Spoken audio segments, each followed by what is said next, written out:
Hey YouTube and Reddit, this is Senator 32 here again with another Coin Talk in 4K video. Today is a very short one and it's not going to be as well edited as maybe some of the other ones. I'm just going to make this real quickly. I got a package in the mail today, and as you can tell it's a PCGS box, and this was the first time I was able to try out their restoration service. And I gotta say, from what I saw online, I think it's a great success, but we'll see what the actual coin looks like. I've perforated the edge here so we can get to it real nice and easy. There's actually only a single coin in here. So, let's get the single coin out and see what it is. So, it is a 1898 $20 Liberty Head Gold. And when I got this coin originally, it was in a PCGS MS64 holder, so they actually upgraded it after the conservation. And this is one of the most beautiful 1898S's I've ever seen, just swirling, crazy luster. And the front looked just like this when I got it.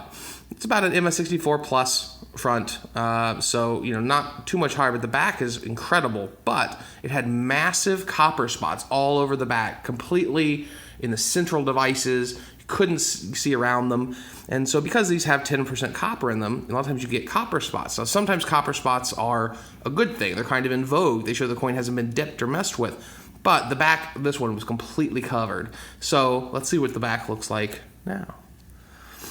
Absolutely immaculate, just incredible, and no copper spots. So let me zoom in a little bit so you guys can see a little better. There we go, get the focus.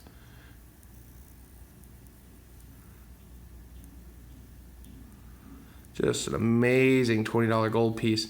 In fact, in MS64 Plus for 1898S, they're actually only about 114 better. So very rare in gem, almost non-existent. And so having this one in MS64 Plus is a real boon, and I'm glad to add it to my typeset. So, highly recommend PCGS's Secure Plus restoration service. I think they did a great job. Obviously, there's some things they can't remove. If you have a copper coin that has lots of verdigris that's dug into it, maybe not be able to do that. Silver coin with the dreaded milk spots, yeah, they're not going to be able to remove that. But gold coins with copper spots that are egregious, I think are worth getting rid of. Just a phenomenal $20 gold. So I wanted to share this with you today, and my experience with PCGS restoration, and just let you guys know, keep sharing your coins on /rcoins on the Reddit, and we'll see you guys in the next video.